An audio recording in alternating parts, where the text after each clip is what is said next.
ഇനി നമ്മൾ കാണാൻ പോകുന്നത് ജെയിംസ് മാങ്കോൾഡ് സംവിധാനം ചെയ്ത് 2003 റിലീസ് ചെയ്ത ഐഡന്റിറ്റി എന്ന് പറഞ്ഞ ഒരു മൈൻഡ് ബെൻഡിങ് സൈക്കോളജിക്കൽ ത്രില്ലർ ആണ്. ഈ സിനിമ എക്സ്പ്ലെയിൻ ചെയ്യാൻ ഞാൻ ഭയങ്കര എക്സൈറ്റഡിലാണുള്ളത്. One of my favourite movies ആണ് ഐഡന്റിറ്റി. ഇത് ആരെങ്കിലും മുമ്പ് എക്സ്പ്ലെയിൻ ചെയ്തിട്ടുണ്ടോ എന്ന് എനിക്കറിയില്ല, എന്തായാലും ഞാൻ നോക്കിയിട്ടില്ല. എനിക്കെന്തോ ഞാൻ എക്സ്പ്ലെയിൻ ചെയ്യണമെന്ന് തോന്നി അങ്ങനെ ചെയ്യുന്നതാ. പെട്ടെന്നുണ്ടായ ശക്തമായ കാറ്റിലും മഴയിലും പരസ്പരം ഒരു ബന്ധവുമില്ലാത്ത 10 പേർ ഒരു ഐസോലേറ്റഡ് മോട്ടലിൽ കുടുങ്ങിപ്പോകുന്നു. തുടർന്ന് അതിൽ ഓരോരുത്തരായി ദുരൂഹ സാഹചര്യത്തിൽ കൊല്ലപ്പെടുന്നു. പിന്നീട് നടക്കുന്ന അതിസാഹസികമായ സംഭവങ്ങളിലൂടെയാണ് കഥ പോകുന്നത്. ആരാണ് കില്ലർ എന്നതിനേക്കാളും എന്താണ് ആക്ച്വലി നടക്കുന്നത് എന്നതാണ് ഈ സിനിമയുടെ ബിഗ്ഗസ്റ്റ് മിസ്റ്ററി. സോ നമുക്ക് കഥയിലേക്ക് കടക്കാം.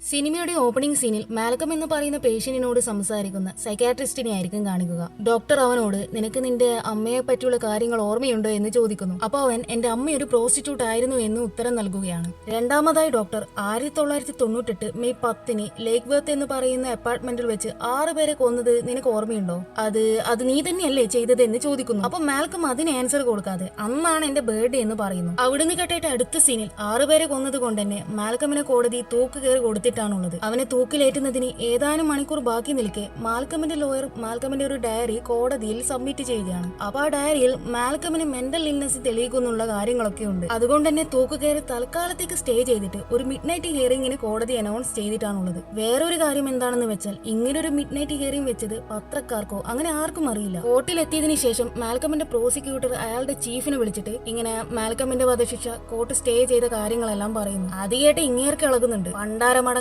ഒന്നാമത് കുറെ കഷ്ടപ്പെട്ടിട്ടാണ് മാൽക്കമിനെ തൂക്ക് കയറി വാങ്ങിച്ചു കൊടുത്തത് തന്നെ. കഷ്ടപ്പെട്ട് കേസ് ഇത്രയും കൊണ്ടുചെന്ന് എത്തിച്ചിട്ട് പുള്ളി അവസാനം ഇതെല്ലാം തുലഞ്ഞു പോകുമോ എന്നായിരിക്കും ഈ പുള്ളിക്ക്. അവിടുന്ന് കേട്ടിട്ട് അടുത്ത സീനിൽ മറുഭാഗത്ത് ഒരു കൺട്രി സൈഡിലുള്ള മോട്ടലായിരിക്കും കാണിക്കുക. അവിടെയാണെങ്കിൽ നല്ല ശക്തമായ കാറ്റും മഴയും ഇടി മിന്നലും ഒക്കെ ആയിരിക്കും. പെട്ടെന്ന് ആ മോട്ടലിലേക്ക് ഒരു വണ്ടി വരുന്നു. അത് ജോർജ് എന്ന് പറയുന്ന ഒരാൾ തന്റെ വൈഫായ ആലിസിനെ ആക്സിഡന്റ് പറ്റി ബ്ലീഡിംഗ് ആയിട്ട് കൊണ്ടുവന്നതായിരിക്കും. ജോർജ് അവിടുത്തെ മാനേജറായ ലാരിയോട് സംഭവിച്ച കാര്യങ്ങളൊക്കെ പറയുകയാണ്. അവിടുന്ന് കേട്ടിട്ട് പിന്നീട് കാണിക്കുന്നത് ആക്സിഡന്റിന് മുമ്പുള്ള ജോർജിനെയും ആലിസിനെയും ആയിരിക്കും. ജോർജും ആലിസും അവരുടെ ഒരേ ഒരു മകനായ ടിമോത്തിയും എവിടേക്കോ വണ്ടിയിൽ പോവുകയാണ്. അതേസമയം വണ്ടിയിലെ റേഡിയോയിൽ നിന്ന് ശക്തമായ മഴയും കാറ്റും ഇന്നുണ്ടാകുമെന്ന് മുന്നറിയിപ്പ് കൊടുക്കുന്നുണ്ട്. അങ്ങനെ ഇവർ ഇങ്ങനെ പോകുന്ന സമയത്ത് പെട്ടെന്ന് അവരുടെ കാറിന് എന്തോ പറ്റി അത് സ്റ്റോപ്പ് ആകുന്നു. ഷടാ ഇതിപ്പോ ഇതെന്താ പറ്റിയതെന്ന് അറിയാൻ വേണ്ടിയിട്ട് ജോർജ് വണ്ടിയിൽ നിന്ന് ഇറങ്ങുന്നു. അപ്പോഴുണ്ടാകും ആരുടെയോ ഹൈ ഹീലി ഇവരുടെ കാറിന്റെ ടയറിൽ തട്ടി ടയർ പഞ്ചറായിട്ട്. എന്തായാലും നല്ല സമയത്താണ് ഇതൊക്കെ സംഭവിച്ചത്. പുറത്താണെങ്കിൽ ഒടുക്കത്തെ മഴയും. അവിടുന്ന് കട്ടായിട്ട് പിന്നീട് കാണിക്കുന്നത് കുറച്ച് മണിക്കൂർ മുമ്പുള്ള വേറൊരു കാര്യമാണ്. അപ്പൊ അതിൽ പാരീസ് എന്ന് പറയുന്ന ഒരു പ്രോസ്റ്റിറ്റ്യൂട്ട് ആയ പെണ്ണിനെ ആയിരിക്കും കാണിക്കുക. അവളുടെ വർക്കൊക്കെ കഴിഞ്ഞ് തിരിച്ചു പോകുന്ന സമയത്ത് ഒരു സിഗരറ്റ് അങ്ങ് വലിക്കാമെന്ന് കരുതി ലൈറ്റർ ഗ്ലോ ബോക്സിൽ പരതുന്നു. അപ്പൊ അതാണെങ്കിൽ അവിടെ ഉണ്ടാകില്ല. അപ്പോഴായിരിക്കും താനത് തന്റെ സൂട്ട് കേസിലാണ് വെച്ചതെന്ന് ഓർമ്മ വന്ന് പുള്ളിക്കാരി പെട്ടി ഓപ്പൺ ആക്കാൻ നോക്കുന്ന സമയത്ത് ഒടുക്കത്തെ കാറ്റ് കാരണം അവളുടെ അതിലുള്ള ഡ്രസ്സും പിന്നെ ഒരു ഹൈ ഹീലും ആ റോഡിന്റെ നടുവിൽ വീഴുന്നു. ഈ ചെരുപ്പാണ് ജോർജിന്റെ ടയറിൽ തട്ടി ടയറിന്റെ കാറ്റ് പോകാൻ കാരണമായത്. അവിടുന്ന് കെട്ടായിട്ട് പിന്നീട് കാണിക്കുന്നത് ജോർജും ആലിസും ആ പെരുമഴത്ത് നിന്ന് വണ്ടിയുടെ ടയർ മാറ്റുന്നതാണ്. അന്നേരം ഇവിടെ ഇവരുടെ മകൻ ടിമോത്തി ആലിസിനെ വിളിച്ചിട്ട് അവന്റെ ഒരു കൈ കാറിന്റെ ഗ്ലാസിൽ വെക്കുന്നു. അതുപോലെ ആലിസും ചെയ്യുന്നു. പെട്ടെന്നൊരു കാർ എവിടുന്നോ വന്ന് ആലിസിനെ ഇടിക്കുന്നു. ഇങ്ങനെയാണ് ആലിസിന് ശരിക്കും ആക്സിഡന്റ് പറ്റിയത്. അവിടുന്ന് കട്ടായിട്ട് കുറച്ച് മിനിറ്റ് മുമ്പുള്ള മറ്റൊരു കാര്യമായിരിക്കും കാണിക്കുക.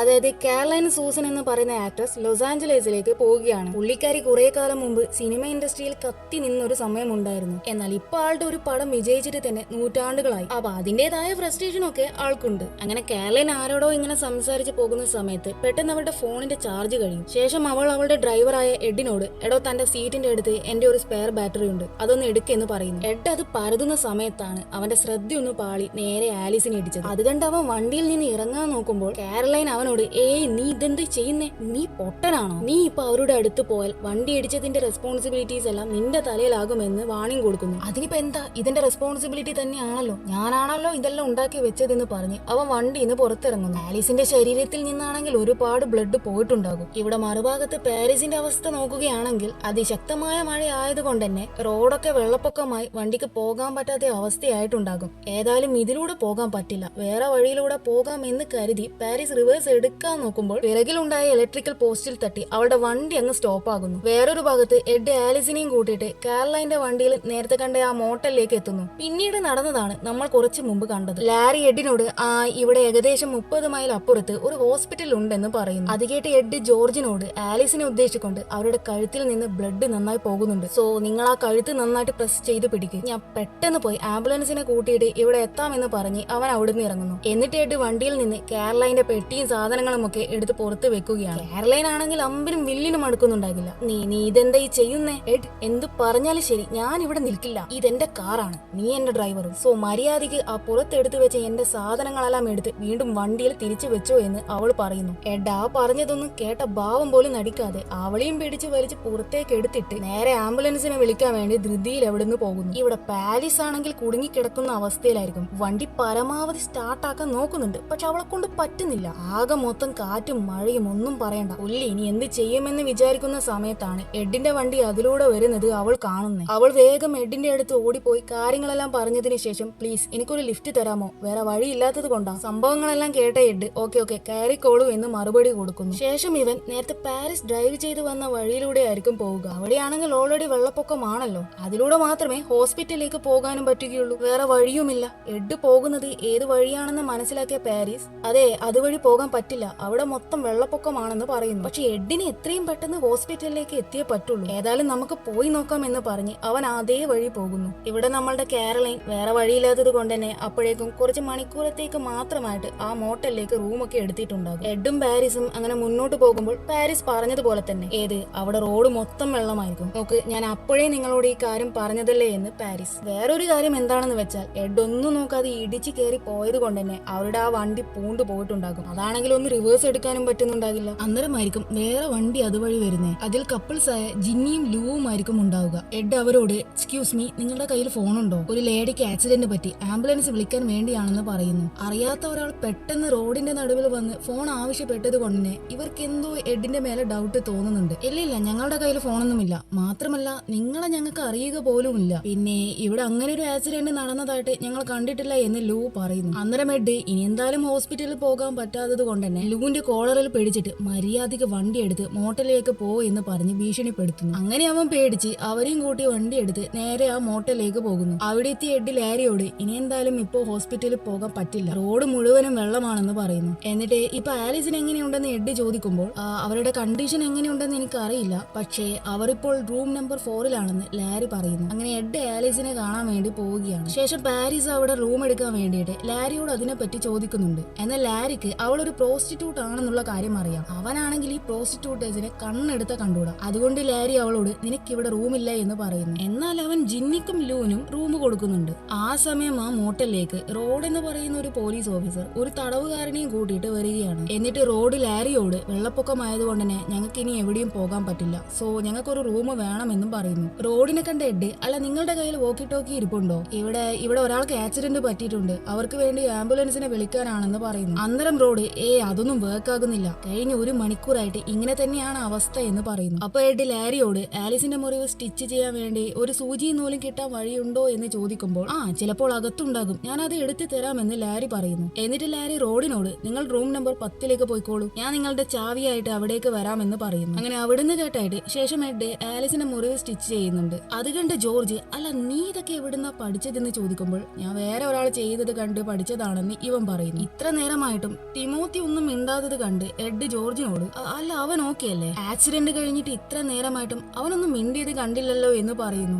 അവൻ പൊതുവെ അങ്ങനെ തന്നെയാണ്, ആരോടും അധികം സംസാരിക്കാറൊന്നുമില്ല. ശരിക്കും പറഞ്ഞാൽ ഞാൻ അവന്റെ 2ാം അച്ഛനാണ്. അവന്റെ അച്ഛൻ 2 വർഷം മുമ്പ് ആലീസുമായിട്ട് എന്തോ അടിയുണ്ടാക്കിയിട്ട് ദേഷ്യം പിടിച്ചിട്ട് നാട് വിട്ടു. ഇവിടെ വേറൊരു ഭാഗത്ത് റോഡ് കൊണ്ടുവന്ന ആ ക്രിമിനലിനെ ടോയ്ലറ്റിൽ ഹാൻഡ് കഫ് ചെയ്ത് പൂട്ടിയിട്ടിട്ടുണ്ട്. മറുഭാഗത്ത് കാരലൈൻ ഫോണിൽ റേഞ്ച് ഇല്ലാത്തത് കൊണ്ട് തന്നെ പുറത്തിറങ്ങിക്കഴിഞ്ഞാൽ റേഞ്ച് കിട്ടുമോ എന്ന് കരുതി റെയിൻകോട്ട് ഇട്ട് റൂമിന്റെ പുറത്തിറങ്ങുന്നു. അപ്പൊ ഒരു സിഗ്നൽ ബാർ കിട്ടുന്നുണ്ട്. മുന്നോട്ട് നടക്കുന്നതിനനുസരിച്ച് റേഞ്ച് കൂടി വരുന്നുണ്ട്. അതേസമയം ആരോ അവളുടെ പിറകിലായിട്ട് അവൾക്ക് തോന്നുന്നുണ്ട്, ബട്ട് അത് ആരാണെന്ന് അവൾക്ക് മനസ്സിലാകുന്നില്ല. പെട്ടെന്ന് ആരുടെയോ നിഴൽ അവളുടെ പിറകിലായിട്ടുള്ളത് നമുക്ക് കാണാം. പിന്നെ കേൾക്കുന്നത് അവളുടെ അലർച്ചയായിരിക്കും. എന്താ സംഭവിച്ചതെന്ന് അറിയില്ല. ഇവിടെ കാരലൈന്റെ അലർച്ച ഉറങ്ങിക്കിടന്നിരുന്ന എഡ് കേൾക്കുകയാണ്. അല്ല ഇതെന്താ കേട്ടതെന്ന് അറിയാൻ വേണ്ടിയിട്ട് ഇവൻ പുറത്തിറങ്ങുന്നു. അങ്ങനെ മുന്നോട്ട് പോകുന്നതിനനുസരിച്ച് കാരലൈന്റെ കമ്മൽ, അതുപോലെ അവളുടെ ഫോൺ, അങ്ങനെ ഓരോ സാധനങ്ങളായിട്ട് ഇവന് കിട്ടുകയാണ്. എഡിന് കാര്യം എന്താണെന്ന് കറക്റ്റ് പിടികിട്ടിയില്ലെങ്കിലും ഇവിടെ എന്തോ കാര്യമായിട്ട് സംഭവിച്ചിട്ടുണ്ടെന്ന് മനസ്സിലാകുന്നുണ്ട്. പെട്ടെന്ന് ഇവൻ ലോണ്ടറി റൂമിന്റെ അടുത്ത് നിന്ന് എന്തോ സൗണ്ട് കേട്ട് അവിടേക്ക് പോവുകയാണ്. സംഭവം അത് വാഷിംഗ് മെഷീന്റെ സൗണ്ട് ആയിരിക്കും. അല്ല ഇതിപ്പോ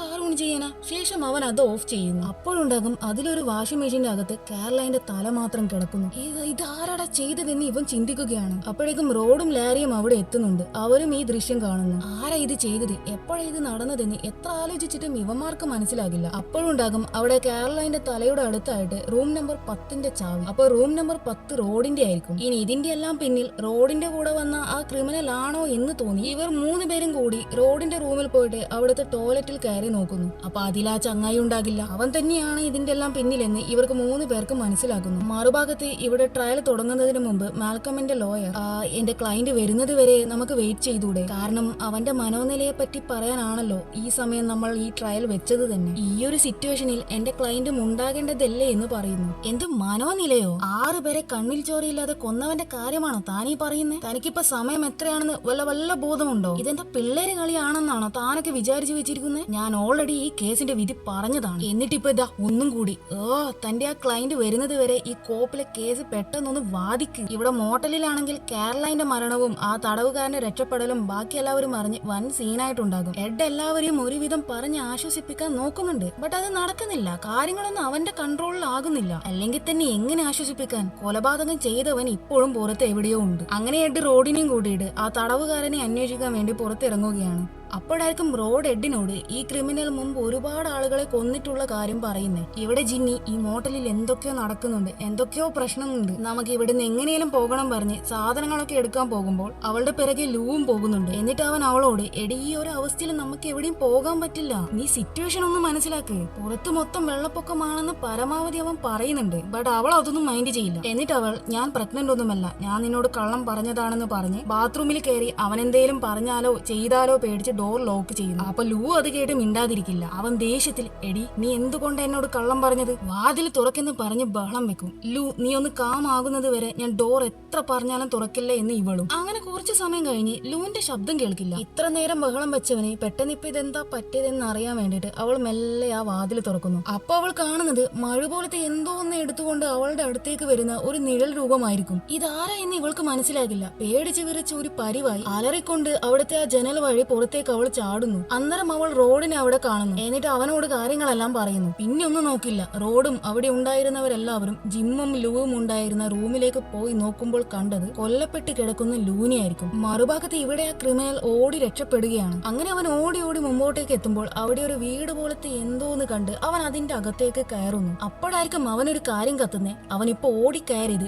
നേരത്തെ അവൻ ഇറങ്ങിപ്പോയ അതേ മോട്ടലിലേക്ക് തന്നെയാണെന്നുള്ള കാര്യം. ഷടാ ഇതെന്ത് മറിമായം, ഇതെങ്ങനെയെന്ന് ചിന്തിക്കുമ്പോഴേക്കും റോഡും എഡും അവനെ പിടിച്ചു വലിച്ച് 2 പൊട്ടിച്ച് ഒരു ചേരയിൽ കെട്ടിയിടുന്നു. എന്നിട്ട് അവനെ ശ്രദ്ധിക്കാൻ ലേരി ഏൽപ്പിച്ചിട്ട് റോഡും എഡും അവിടുന്ന് പോകുന്നു. ഇവിടെ ആലിസിനാണെങ്കിൽ ബോധം വന്നിട്ടുണ്ട്. ഒരു ഭാഗത്ത് പാരിസിനോട് എഡ്, ഞാൻ മുമ്പ് ഒരു പോലീസ് ഓഫീസർ ആയിരുന്നു, ഇപ്പം മെഡിക്കൽ ലീവിലാണ്. എന്താ വെച്ചാൽ കുറച്ചു മാസം മുമ്പ് എയ്ഡ്സ് ബാധിച്ച ഒരു ഗർഭിണിയായ പെൺകുട്ടി ഒരു ബിൽഡിങ്ങിന്റെ മുകളിൽ നിന്ന് ചാടിച്ചാകാൻ പോവുകയാണെന്ന് പറഞ്ഞിട്ട് എനിക്കൊരു കോൾ വന്നായിരുന്നു. ആ പെൺകുട്ടിയുടെ അവസ്ഥയാണെങ്കിൽ അത്രയും പരിതാപകരമായിരുന്നു. അവിടെ എത്തി ഞാൻ എന്നെ കൊണ്ട് പറ്റാവുന്നത് പോലെ സിറ്റുവേഷൻ കൺട്രോൾ ചെയ്ത് ആ കുട്ടിയോട് താഴേക്ക് വരാൻ പറഞ്ഞിട്ടുണ്ടായിരുന്നു. ബട്ട് ആ കുട്ടിയാണെങ്കിൽ അമ്പിനോടും വില്ലിനോടും അടുക്കുന്നുണ്ടായില്ല. ശേഷം ഞാൻ അവളുടെ ആ മൈൻഡ് മാറ്റാൻ വേണ്ടി അവളെ സ്നേഹിക്കുന്ന അവളുടെ ഫാമിലിയെ കുറിച്ചൊക്കെ സംസാരിച്ചു. പെട്ടെന്ന് സംസാരത്തിനിടയിൽ എന്റെ ശ്രദ്ധ ജസ്റ്റ് ഒന്ന് പാളിപ്പോയി. അൺഫോർച്ചുനേറ്റ്ലി അത് ആ കുട്ടി ശ്രദ്ധിച്ചു. ആ പെൺകുട്ടി അപ്പോഴേക്ക് താഴേക്ക് ചാടി മരിച്ചു. അപ്പൊ ആ സംഭവത്തിന് ശേഷം ഇവന്റെ അശ്രദ്ധ കൊണ്ട് മാത്രമാണ് ആ പെൺകുട്ടി മരിച്ചത് എന്നുള്ള കുറ്റബോധം ഇവനെ വേട്ടയാടാൻ തുടങ്ങി. അതോടെ അത് അവന്റെ ജോലിയെയും ബാധിച്ചു. അങ്ങനെ അതുകൊണ്ടാണ് അവൻ കുറച്ച് ദിവസം മെഡിക്കൽ ലീവ് എടുത്തത്. അങ്ങനെ അതൊക്കെ സംസാരിക്കുന്ന സമയത്തായിരിക്കും കൊല്ലപ്പെട്ട ലൂവിന്റെ അടുത്തായിട്ട് റൂം നമ്പർ 9ന്റെ കീ ഇവന്റെ കണ്ണിൽ പെടുന്നേ. ഇതെങ്ങനെ ഇവിടെ എത്തിയതെന്ന് ഇവന് മനസ്സിലാകില്ല. കാരലൈൻ മരിച്ചപ്പോഴും അവളുടെ അടുത്തായിട്ട് ഇതുപോലെ ഒരു കീ ഉണ്ടായിരുന്നു. ആ സമയം ലേരി അവന്റെ ഓഫീസിൽ നിന്ന് എന്തോ കള്ളത്തരം പോലെ അങ്ങോട്ടും ഇങ്ങോട്ടും നടക്കുന്നത് കണ്ട് എഡ് അവനോട്, നിന്നെ ആ ക്രിമിനലിനെ നോക്കാൻ വേണ്ടി ഞങ്ങൾ ഏൽപ്പിച്ചതല്ലേ, പിന്നെ നീ ഇവിടെ എന്ത് പണ്ടാരാ ചെയ്യുന്നത് എന്ന് ചോദിക്കുന്നു. അല്ല, അത് ഞാൻ ഒരു സാധനം എടുക്കാൻ വേണ്ടി വന്നതാണെന്ന് ഇവൻ. ആ സമയത്ത് അകത്ത് കയറി നോക്കിയ റോഡ് കാണുന്നത് മരിച്ച നിലയിൽ കിടക്കുന്ന ആ ക്രിമിനലിനെ ആയിരിക്കും. അവൻ അപ്പൊ തന്നെ ലേരിയോട്, നീ എന്തിനാടാ കോപ്പെ അവനെ കൊന്നതെന്ന് ചോദിച്ച് ദേഷ്യപ്പെടുന്നു. ഞാനൊന്നും ചെയ്തിട്ടില്ല എന്ന് ലാരിയും. എന്നാൽ ഇവരും വിശ്വസിക്കില്ല. അല്ലെങ്കിൽ തന്നെ എങ്ങനെ വിശ്വസിക്കാനാ? കലി വന്ന റോഡ് ലാരിയെ എടുത്തിട്ട് അടിക്കാൻ നോക്കുന്നുണ്ട്. മാത്രമല്ല ആ മരിച്ചു കിടക്കുന്നവന്റെ തൊട്ടടുത്ത് റൂം നമ്പർ 8ന്റെ കീയുമുണ്ട്. അതാണെങ്കിൽ ലാരിയുടെ റൂമിന്റെ കീ ആണ്. അപ്പൊ പിന്നെ ഇവർക്ക് ഇവനെ സംശയിക്കാൻ വേറെ എവിടെയും പോകേണ്ടതില്ലല്ലോ. അപ്പോഴായിരിക്കും ലാരി അതെന്റെ കീ ഒന്നുമല്ല എന്ന് പറഞ്ഞ് അവന്റെ കയ്യിലുള്ള ഒരു ബോക്സ് തുറന്ന് അതിൽ അവന്റെ കീ എടുത്ത് കാണിച്ചു കൊടുക്കുന്നു. അതിന്റെ ഇടയിൽ അവന്റെ കയ്യിലുള്ള ബോക്സ് താഴേക്ക് വീഴുന്നുണ്ട്. അപ്പൊ അതിലൊരു വാൽ വാലറ്റും അതിൽ ഇഷ്ടം പോലെ പൈസയും ഉണ്ടാകും. സംഭവം ആ പൈസ മുഴുവനും അവൻ അടിച്ചു മാറ്റിയതാണ്. ആരുടെ കയ്യിൽ നിന്ന്? കാരലൈന്റെ കയ്യിൽ നിന്ന്. അത് ഒളിപ്പിക്കാൻ വേണ്ടിയാണ് അവൻ ഈ ഓഫീസിന്റെ പരിസരത്തൂടെ അലഞ്ഞു തിരിഞ്ഞ് നടന്നത്. പൈസയും കൂടി കണ്ട ഇവർക്ക് പിന്നെ ലാരിയുടെ മേൽ സംശയം കൂടുന്നു. അത് മനസ്സിലാക്കി അവൻ, സത്യം പറഞ്ഞാൽ ഞാൻ കാരലൈൻ മരിച്ചതിന് ശേഷമാണ് അവരുടെ ആ വാലറ്റിൽ നിന്ന് പൈസ അടിച്ചു മാറ്റിയത്, അല്ലാതെ ഞാനല്ല അവരെ കൊന്നതെന്ന് പറയുന്നു. ഇനി ഒന്നും പറഞ്ഞിട്ട് കാര്യമില്ല, ഇവർ എന്തായാലും ഇതിന്റെയൊക്കെ പിന്നിൽ താനാണെന്നേ കരുതുള്ളൂ എന്ന് ബോധ്യപ്പെട്ട ലാരി അവിടെയുണ്ടായ പാരീസിന്റെ കഴുത്തിൽ കത്തി വെച്ചിട്ട് ഞാനൊന്നുമല്ല അവരെ കൊന്നതെന്ന് പറയുന്നു. പക്ഷെ പാരീസ് അന്നേരം അവനെ പിടിച്ച് പിറകോട്ടേക്ക് തള്ളുന്നു. അങ്ങനെ രണ്ടും കൂടി മറിഞ്ഞു വീഴുന്നു. ശേഷം അവൾ അവിടെ ഉണ്ടായിരുന്ന ഫ്രിഡ്ജ് ഹാൻഡിൽ പിടിച്ച് എഴുന്നേൽക്കാൻ നോക്കുമ്പോൾ ആ ഫ്രിഡ്ജിന്റെ ഡോറ് പെട്ടെന്ന് തുറന്ന് അതിന്റെ അകത്തുണ്ടായ ഒരു ബോഡി താഴേക്ക് വീഴുന്നു. കാരലൈന്റെ വാലറ്റും തന്റെ കയ്യിൽ നിന്ന് കിട്ടി.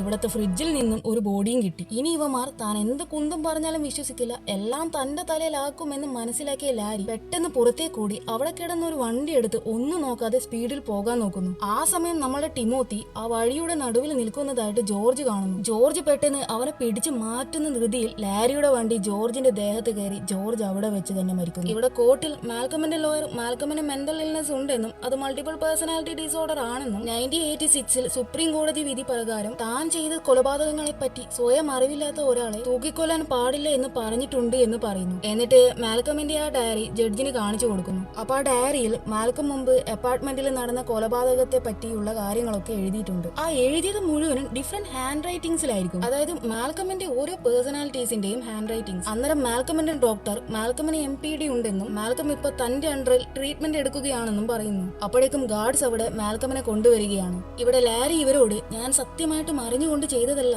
പെട്ടെന്ന് ജോർജ് വഴിയുടെ നടുക്ക് കയറി വന്നതാണെന്നൊക്കെ പറഞ്ഞ് കാര്യങ്ങൾ പരമാവധി ഡെലിവറി ചെയ്യാൻ നോക്കുന്നുണ്ട്. അന്നേരം റോഡ്, അപ്പൊ നിന്റെ ഫ്രിഡ്ജിലുണ്ടായ ബോഡിയോ അതെവിടെ നിപ്പം വന്നു എന്ന് ചോദിക്കുന്നു. അന്നേരമായിരിക്കും ഇവൻ ഈ മോട്ടലിലെ മാനേജർ അല്ല എന്നുള്ള സത്യം ഇവരോട് പറയുന്നു. ഞാൻ വേഗസിൽ നിന്നാണ് വരുന്നത്, എന്റെ കയ്യിലാണെങ്കിൽ ലഞ്ചിന്റെ പൈസ പോലും ഉണ്ടായില്ല, വണ്ടിയിലാണെങ്കിൽ എണ്ണയും തീർന്നു. അങ്ങനെ അവസാനം വണ്ടി എടുത്ത് എത്തിയത് ഈ പട്ടിക്കാട്ടിലാണ്. ആ സമയത്ത് ഈ ഭാഗത്ത് ഒരു മനുഷ്യനും പോലും ഉണ്ടായില്ല. പിന്നെ ഈ മോട്ടലിൽ കയറിയപ്പോഴാണ് ആ മാനേജർ മരിച്ചു കിടക്കുന്നത് ഞാൻ കണ്ടത്. അയാൾ എപ്പോ മരിച്ചു, ആര് കൊന്നു എന്നൊന്നും എനിക്കറിയില്ലായിരുന്നു. സോ അയാളുടെ വേണ്ടപ്പെട്ടവർ ഇവിടേക്ക് വന്നാലോ എന്ന് കരുതിയാണ് ഞാൻ അയാളുടെ ബോഡി എടുത്ത് ഫ്രിഡ്ജിൽ വെച്ചതെന്ന് ഇവൻ പറയുന്നു. ഇത്രയൊക്കെ കാര്യം ലാരി പറഞ്ഞിട്ടും റോഡ് ഒരു തരി പോലും അവനെ വിശ്വസിക്കില്ല. പക്ഷെ പാരീസിന് എവിടെയോ ഇവൻ ഈ പറയുന്നതൊക്കെ സത്യമാണെന്നുള്ള തോട്ട് വരുന്നുണ്ട്. അവൾ ലാരി പറയുന്നതിൽ കാര്യമുണ്ടെന്ന രീതിയിൽ സംസാരിക്കുകയാണ്. അല്ല, കുറച്ചു മുമ്പല്ലേ ഇവൻ നിന്റെ കഴുത്തിൽ കത്തി വെച്ച് കൊല്ലാൻ നോക്കിയത്? അതേ ആളെയാണോ നീ വിശ്വസിക്കുന്നേ? എന്നാൽ അവൾ അപ്പോഴും ലാരി പറയുന്നത് തന്നെ വിശ്വസിക്കുന്നു, കൂടെ എഡും. അന്നേരം ജിന്നി, നിങ്ങൾക്ക് 10 അപരിചിതർ ഒരു ദ്വീപിൽ എത്തിപ്പെട്ടതിന് ശേഷം അവർ ഓരോരുത്തരായി മരിച്ചു വീണ കഥ ഓർമ്മയുണ്ടോ? എന്നിട്ട്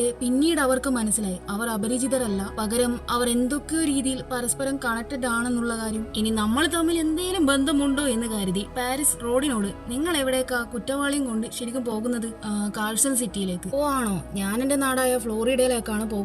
അതിനിടയിൽ ലാരി കയറിയിട്ട് ഞാനും ഫ്ലോറിഡയിലാണ് ജനിച്ചതെന്ന് പറയുന്നു. ലാരി ഫ്ലോറിഡയിൽ ജനിച്ചു എന്നല്ലാതെ ഇവനും പാരീസും തമ്മിൽ വേറെ ഒരു കണക്ഷനും ഇല്ല. റോഡിനാണെങ്കിൽ ലാരിയുടെ സൗണ്ട് കേൾക്കുമ്പോൾ തന്നെ ഇരിഞ്ഞു കയറുന്നുണ്ട്. നീ മിണ്ടാതിരുന്നോളണം, നിന്നെ ഈ കസേരയിൽ കെട്ടിയിട്ടതിന് ശേഷം ഞങ്ങളുടെ കൂട്ടത്തിലെ ആരും പിന്നെ മരിച്ചിട്ടില്ല. അന്നേരം പാരീസ്, ഇന്റർനെറ്റിൽ ഒരു തോട്ടം വിൽക്കുന്നത് ഞാൻ കണ്ടു, ഒരുപാട് ഓറഞ്ചുകളുള്ള 9 ഏക്കർ വരുന്ന ഒരു സ്ഥലം. സോ പ്രോസ്റ്റിറ്റ്യൂട്ട് പണിയൊക്കെ വിട്ട് അവിടെ പോയി ഓറഞ്ച് കൃഷി തുടങ്ങാനാണ് ഇവളുടെ പ്ലാൻ. പെട്ടെന്ന് റോഡ് ആലീസിനെ കിടത്തിയ റൂമിൽ നിന്ന് എന്തോ സൗണ്ട് കേൾക്കുന്നു. അവിടെ പോയി നോക്കുമ്പോഴുണ്ടാകും ആലീസ് മരിച്ച നിലയിൽ. കൂടാതെ അവളുടെ തൊട്ടടുത്ത് തന്നെ 6ാമത്തെ റൂമിന്റെ കീയുമുണ്ട്. അപ്പോഴാണ് ഇവർക്ക് ആലീസിനെ ആരോ കൊന്നതാണെന്നുള്ള കാര്യം പിടികിട്ടുന്നത്. എന്തായാലും അത് ലാരി അല്ല എന്ന് ഇവർക്ക് മനസ്സിലാക്കുന്നുണ്ട്, കാരണം ലാരി അപ്പുറത്താണല്ലോ ഉള്ളത്. 10ാമത്തെയും 9ാമത്തെയും 8ാമത്തെയും കീ കിട്ടിയതിനു ശേഷം പിന്നെ 6ാമത്തെ കീ ആണ് കിട്ടിയത്. റൂം നമ്പർ 7ന്റെ കീ ഇതുവരെ കിട്ടിയിട്ടില്ല. സംശയം തോന്നിയവർ ജോർജ് മരിച്ചെടുത്ത് പോയി നോക്കുമ്പോഴുണ്ടാകും അവിടെ 7ാമത്തെ റൂമിന്റെ കീ. പക്ഷെ അതെങ്ങനെ ശരിയാകും? ജോർജ് മരിക്കുന്ന സമയത്ത് നമ്മൾ എല്ലാവരും ഇവിടെ തന്നെ ഉണ്ടായിരുന്നല്ലോ, നമ്മളുടെ മുമ്പിൽ വെച്ചല്ലേ ജോർജ് മരിച്ചത്, പിന്നെ ആര് കൊല്ലാനാ അവനെ എന്ന് പാരീസ് പറയുന്നു. ഇനി ഇവിടെ നിന്നാൽ അപകടമാണെന്ന് മനസ്സിലാക്കിയ എഡ് പാരീസിനോട്, നീയും ടിമോത്തിയും ജിന്നിയും വണ്ടിയെടുത്ത് എവിടാന്ന് വെച്ചാ പോയി രക്ഷപ്പെട്ടോ, ഇവിടെ നിൽക്കേണ്ട. അങ്ങനെ അവർ വണ്ടിയിലേക്ക് കയറാൻ പോകുമ്പോൾ അത് കണ്ട റോഡ് എഡിനോട്, നീ എന്തിനാ അവരെ പറഞ്ഞേക്കുന്നേ? അവരെ അങ്ങനെ തോന്നിയതുപോലെ വിടാനാകില്ല, നമ്മുടെ കൂട്ടത്തിൽ ആരോ ഒരാളാണ് ഈ പണിയൊക്കെ ചെയ്യുന്നതെന്ന് പറഞ്ഞ് ബഹളം വെക്കുന്നു. അപ്പോഴേക്കും പാരീസ് ഒഴിച്ച് ടിമോത്തിയും ജിന്നിയും വണ്ടിയിൽ കയറിയിട്ടുണ്ടാകും. അപ്പൊ തന്നെ ആ വണ്ടി പൊട്ടിത്തെറിക്കുന്നു. ഇതെങ്ങനെ, ആരാ ചെയ്തത്, എന്തിനാ ചെയ്തതെന്നൊക്കെ ആലോചിച്ച് ഇവർക്ക് വട്ടി പിടിക്കുന്നുണ്ട്. വേറൊരു കാര്യം എന്താണെന്ന് വെച്ചാൽ ആ കത്തിക്കരിഞ്ഞ വണ്ടിയിൽ ജിന്നിയും ഉണ്ടാകില്ല, ടിമോത്തിയും ഉണ്ടാകില്ല. അവർ എവിടെ പോയി? റോഡ് എഡിനോട്, നീയാണ് എല്ലാത്തിനും കാരണം, നീ പറഞ്ഞത് കാരണമാണ് അവർ ഈ വണ്ടിയിൽ കയറിയത്, നിനക്കിപ്പോ സമാധാനമായി കാണുമല്ലോ അല്ലേ എന്ന് പറഞ്ഞ് പോകാൻ നോക്കുമ്പോൾ നേരത്തെ മരിച്ചു കിടന്ന ജോർജിന്റെ ബോഡി അവിടെ കാണില്ല. ആകെ തലക്ക് പ്രാന്ത് പിടിച്ച അവർ ആ കുറ്റവാളി മരിച്ചയിടത്തേക്ക് പോയി നോക്കുമ്പോൾ അവന്റെയും ബോഡി അവിടെ ഉണ്ടാകില്ല. തുടർന്ന് കാരലൈനും ആലിസും ലൂവും മരിച്ചയിടത്തേക്ക് പോയി നോക്കുമ്പോൾ ഇതേ അവസ്ഥ തന്നെ. ഇതെന്ത് പണ്ടാരാ? ഇതിന്റെ എല്ലാം പിറകിൽ മനുഷ്യനാണോ അതോ വല്ല പ്രേതമാണോ എന്ന തോട്ട് അവർക്ക് വരാൻ തുടങ്ങി. അവരെ പറഞ്ഞിട്ടും കാര്യമില്ല. അറ്റ്ലീസ്റ്റ് ഇതെങ്ങനെ സംഭവിക്കുന്നേ എന്നുള്ള ക്ലൂ പോലും നമുക്ക് കിട്ടുന്നില്ല. അതുകൊണ്ട് പാരീസ് അവിടെ നടക്കുന്നതിന്റെ പിറകിൽ ആരാണോ അവരോട് മതി മതി, ഞങ്ങൾ തോറ്റു, പ്ലീസ് ഞങ്ങളെ വിട്ടേക്ക്, അടുത്ത ആഴ്ച എന്റെ 30ാമത്തെ ബർത്ത്ഡേ ആണെന്ന് ഇവൾ ഒറ്റക്ക് ആരോടോ എന്തെന്നോ ഇല്ലാതെ വിളിച്ചു പറയുന്നു. അപ്പോഴായിരിക്കും ലാരി പറയുന്നത് അടുത്ത ആഴ്ചയാണ് എന്റെയും ബർത്ത്ഡേ, വരുന്ന 10ാം തീയതി. അന്നേരം പാരീസിന്റെയും അതേ 10ന് തന്നെയായിരിക്കും ബർത്ത്ഡേ. അപ്പൊ ഞങ്ങളുടെയും 10ാം തീയതി ആണെന്ന് എഡും റോഡും. ശേഷം ലാരി ഇത് കൺഫേം ചെയ്യാൻ വേണ്ടി മരിച്ചവരുടെ എല്ലാവരുടെയും ഐഡി എടുത്ത് നോക്കുമ്പോൾ സെയിം ഡേറ്റ് ഓഫ് ബർത്ത് തന്നെ. അല്ല ഇതെങ്ങനെ? പിന്നീട് എഡ് ആ ID കാർഡ് എടുത്ത് നോക്കുമ്പോഴാണ് ഒരു കാര്യം അവന് കത്തുന്നത്. അതായത് ഇവരുടെ എല്ലാവരുടെയും പേരിന്റെ ലാസ്റ്റ് നെയിം അല്ലെങ്കിൽ ഫസ്റ്റ് നെയിം ഒക്കെ ഓരോ പ്ലേസിനെ സൂചിപ്പിക്കുന്നതാണ്. അതായത് ലാരി വാഷിംഗ്ടൺ, പാരീസ് അങ്ങനെയൊക്കെ. പിന്നെ നോക്കുമ്പോൾ എഡ് കാണുന്നത് നമ്മൾ നേരത്തെ കണ്ട കോട്ടായിരിക്കും. എവിടെയാണ് ഒരു കാര്യം മനസ്സിലാക്കുന്നത്, ഇതൊന്നും റിയൽ വേൾഡ് അല്ല. ഇത്ര നേരം നമ്മൾ കണ്ടത് ഒരു മെന്റൽ സിമുലേഷൻ ആയിരുന്നു. അതായത് മാൽക്കമിന്റെ മൈൻഡിലുള്ള കാര്യങ്ങളായിരുന്നു നമ്മൾ ഇത്ര നേരം കണ്ടത്. ആ മോട്ടലും അവിടുത്തെ മഴയും പിന്നെ അവിടെ വന്ന ആളുകളെല്ലാം. മാൽക്കമിന് MPD അഥവാ ഡിസോസിയേറ്റീവ് ഐഡന്റിറ്റി ഡിസോർഡർ ഉണ്ടെന്ന് നേരത്തെ അവന്റെ ഡോക്ടർ പറഞ്ഞല്ലോ. അപ്പോ മോട്ടലിൽ നേരത്തെ ഉണ്ടായ ഓരോരുത്തരും അവന്റെ തന്നെ പേഴ്സണാലിറ്റീസ് ആയിരുന്നു. ഇത്ര നേരം നമ്മൾ മോട്ടലിലെ ഓരോരുത്തരും മരിക്കുന്നത് കണ്ടതിന്റെ റീസൺ തന്നെ മാൽക്കം ഇപ്പോഴും ട്രീറ്റ്മെന്റിലാണ്. സോ ട്രീറ്റ്മെന്റിന്റെ ഭാഗമായിട്ട് അവന്റെ ഓരോ പേഴ്സണാലിറ്റീസും എലിമിനേറ്റഡ് ആകുന്നതാണ് നമ്മൾ അവിടെ ഡെത്ത് ആയിട്ട് കണ്ടത്. നേരത്തെ തന്നെ നമ്മൾ കണ്ടതാണല്ലോ. അറ്റ്ലീസ്റ്റ് കൊലയാളി ആരാണെന്ന് പോലും എങ്ങനെയാണ് ഇവർ മരിക്കുന്നത് എന്ന് പോലും ആർക്കും ഒരു ഐഡിയ ഉണ്ടായിരുന്നില്ല. മാൽക്കം ഇങ്ങനെ ആകാൻ കാരണം തന്നെ അവന്റെ അമ്മ തന്നെയാണ്. മാൽക്കമിന്റെ അമ്മ ഒരു പ്രോസ്റ്റിറ്റ്യൂട്ട് ആയതുകൊണ്ട് തന്നെ മാൽക്കമിന്റെ ചൈൽഡ്ഹുഡ് വളരെ ട്രോമാറ്റിക് ആയിരുന്നു. നേരത്തെ കണ്ട അവന്റെ ആ മൈൻഡിലുണ്ടായ മോട്ടലില്ലേ, അതുപോലെയുള്ള മോട്ടലിലെ ബാത്റൂമിലാണ് ഇവൻ 9 വയസ്സുള്ള സമയത്ത് ഇവന്റെ അമ്മ ഇവനെ അതിൽ ലോക്ക് ചെയ്തിട്ട് ആ സ്ത്രീയുടെ ക്ലയന്റിന്റെ കൂടെ പോയത്. മാൽക്കമിനെ ആ ബാത്റൂമിൽ പൂട്ടിയിട്ട നിലയിൽ കണ്ടത് അവിടുത്തെ മാനേജർ ആയിരുന്നു. ശേഷം അവൻ ഫോസ്റ്റർ കെയറിലാണ് വളർന്നതൊക്കെ. അവന്റെ അമ്മയെ അവൻ അത്രയും വെറുക്കുന്നുണ്ട്.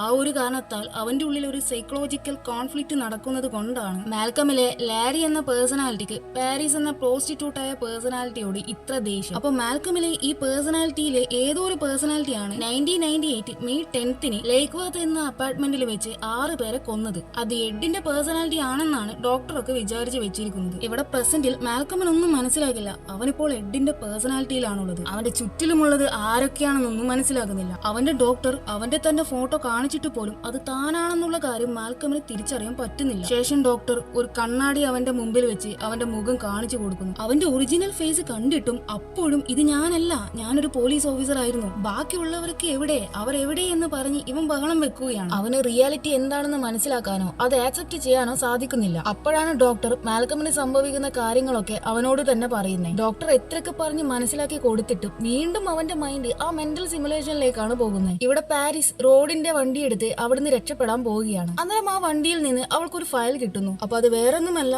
റോഡ് ഒരു പോലീസ് ഓഫീസർ അല്ല, അവനൊരു ക്രിമിനൽ ആണ്. റോഡിനെയും നേരത്തെ നമ്മൾ കണ്ട ആ കുറ്റവാളിയും കൂട്ടി പോലീസ് പോകുന്ന സമയത്താണ് റോഡ് ആ പോലീസിനെയും കൊന്ന് അവിടുന്ന് രക്ഷപ്പെട്ട് നേരെ ആ പോലീസിന്റെ വേഷത്തിൽ മോട്ടലിലേക്ക് വന്നത്. ഇവളാ വണ്ടിയിൽ നിന്ന് ഇറങ്ങി വണ്ടിയുടെ ട്രങ്ക് ഒന്ന് പൊന്തിച്ച് നോക്കുമ്പോഴുണ്ടാകും റോഡ് കൊന്ന ആ പോലീസിന്റെ ബോഡി. അപ്പൊ റോഡാണ് എല്ലാവരെയും കൊല്ലുന്നതെന്ന് ഇവൾക്ക് മനസ്സിലാവുകയാണ്. ഇവൾ അപ്പൊ തന്നെ ലാരിയെ വിളിക്കുന്നുണ്ട്. ബട്ട് ലാരി അവിടെ എങ്ങും കാണില്ല. ഇവിടെ പാരീസിനെ കാര്യങ്ങളൊക്കെ പിടികിട്ടിയെന്ന് റോഡിന് മനസ്സിലാവുകയാണ്. ഈ റോഡിന്റെ പേഴ്സണാലിറ്റിയാണ് അന്ന് അപ്പാർട്ട്മെന്റിൽ വെച്ച് എല്ലാവരെയും കൊല്ലാൻ കാരണമായത്. പക്ഷെ എല്ലാവരും വിചാരിച്ചു വെച്ചിരിക്കുന്നത് അത് എഡിന്റെ പേഴ്സണാലിറ്റി ആണെന്നാണ്. ശേഷം പാരീസിനോട് റോഡ് അവന്റെ വണ്ടിയുടെ ചാവി തരാൻ ആവശ്യപ്പെട്ട് അവൾ ഉപദ്രവിക്കാൻ നോക്കുന്നു. തക്ക സമയത്ത് ലാരി അവിടെ എത്തി റോഡിന്റെ തലക്ക് ഫയർ എക്സ്റ്റിംഗ്വിഷർ കൊണ്ട് അടിച്ച് വീഴ്ത്തുന്നു. എന്നിട്ട് റോഡിന്റെ പോക്കറ്റിലുണ്ടായ തോക്കെടുക്കാൻ നോക്കുമ്പോഴേക്കും റോഡ് അവന്റെ തോക്കെടുത്ത് ലാരിയെ ഷൂട്ട് ചെയ്ത് കൊല്ലുന്നു. അങ്ങനെ ലാരിയുടെ പേഴ്സണാലിറ്റിയും അവിടെ ഇല്ലാതായി. ശേഷം എടി ചാവി താ എന്ന് പറഞ്ഞ് പാരീസിനെ റോഡ് ഷൂട്ട് ചെയ്യാൻ നോക്കുമ്പോഴേക്കും അവൾ അവിടുന്ന് ഓടുന്നു. അങ്ങനെ അവൾ ഓടി ഓടി അവിടെ എഡിനെ കാണുന്നു. അവളെ കണ്ട എഡ് സ്റ്റേ ഹിയർ എന്ന് പറഞ്ഞ് റോഡിന്റെ അടുത്തേക്ക് പോവുകയാണ്. അപ്പോഴേക്കും റോഡ് എഡിന് നേരെ ഷൂട്ട് ചെയ്യുന്നുണ്ട്. തുടർന്ന് എഡി എങ്ങനെയൊക്കെയോ അവന്റെ കയ്യിലുണ്ടായിരുന്ന തോക്കെടുത്ത് റോഡിനെ ഷൂട്ട് ചെയ്ത് കൊല്ലുന്നു.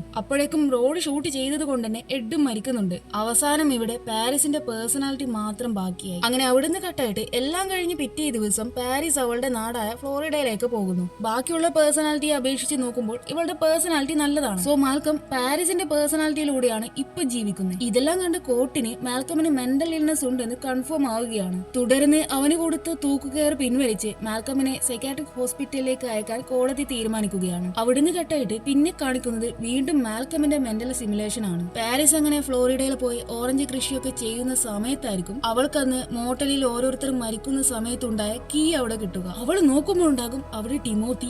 ഇവിടെയാണ് വേറൊരു കാര്യം മനസ്സിലാകുന്നത്. ഈ ടിമോത്തിയുടെ പേഴ്സണാലിറ്റിയാണ് അന്ന് മാൽക്കമിനെ അപ്പാർട്ട്മെന്റിലുള്ള ആളുകളെ കൊല്ലാൻ പ്രേരിപ്പിച്ചത്. ഈ കൊച്ചുകുട്ടിയുടെ പേഴ്സണാലിറ്റി ആയിരുന്നു എല്ലാത്തിനും പിന്നിൽ. അതൊരു കൊച്ചുകുട്ടി ആയതുകൊണ്ട് തന്നെ ആ പേഴ്സണാലിറ്റിക്ക് മാൽക്കമിന്റെ ഡോക്ടർ അത്ര വലിയ പ്രാധാന്യം കൊടുത്തിട്ടില്ല. അതുകൊണ്ട് തന്നെ അത് എലിമിനേറ്റഡ് ആയിട്ടുമില്ല. ഇനി ടിമോത്തിയാണ് മാൽക്കമിന്റെ ഡോമിനന്റ് ക്യാരക്ടറായി വരാൻ പോകുന്നേ എന്ന അർത്ഥത്തിൽ മാൽക്കം ഇവിടെ പ്രസന്റിൽ എന്തൊക്കെയോ പെക്യുലിയർ ആയിട്ടുള്ള ബിഹേവിയർ ഒക്കെ കാണിക്കുകയാണ്. എന്തൊക്കെയോ പിച്ചും ബെയ്യും ഒക്കെ പറയുന്നു. അതുകൊണ്ട് ഇവന്റെ ഡോക്ടർ മാൽക്കം എന്തു പറ്റി എന്ന് ചോദിക്കുന്നു. അന്നേരം ഇവൻ വേശികൾക്ക് രണ്ടാമതൊരു അവസരം കൊടുക്കില്ല എന്ന് പറഞ്ഞ് ഇവിടെ ഡോക്ടറിനെയും കൊല്ലുന്നു. മറുഭാഗത്ത് മെന്റൽ സിമുലേഷനിലുള്ള ടിമോത്തി പാരീസ് എന്ന പേഴ്സണാലിറ്റിയും കൊല്ലുന്നു. ഇവിടെ വെച്ച് ഈ സിനിമ കഴിയും. എന്നെ സംബന്ധിച്ച് 2003 ഒരു ബ്രില്യന്റ് സൈക്കോളജിക്കൽ മൂവിയാണ് ഐഡന്റിറ്റി. നോർമൽ ഒരു മിസ്റ്ററി മൂവിയിൽ തുടങ്ങി അതിന്റെ സ്റ്റോറി പ്രോഗ്രസ് ആയി അവസാനം ഔട്ട് ആൻഡ് ഔട്ട് ആയിട്ടുള്ള ഒരു ഡിഫറെന്റ് ലെവലിലേക്കാണ് ശരിക്കും ക്ലൈമാക്സ് ഇവർ എത്തിച്ചിട്ടുള്ളത്. ഇതിലെ ട്വിസ്റ്റ് തന്നെയാണ് ഈ മൂവിയെ സ്റ്റാൻഡ് ഔട്ട് ചെയ്യുന്നത് തന്നെ. ആ മോട്ടൽ സെറ്റിംഗ്സും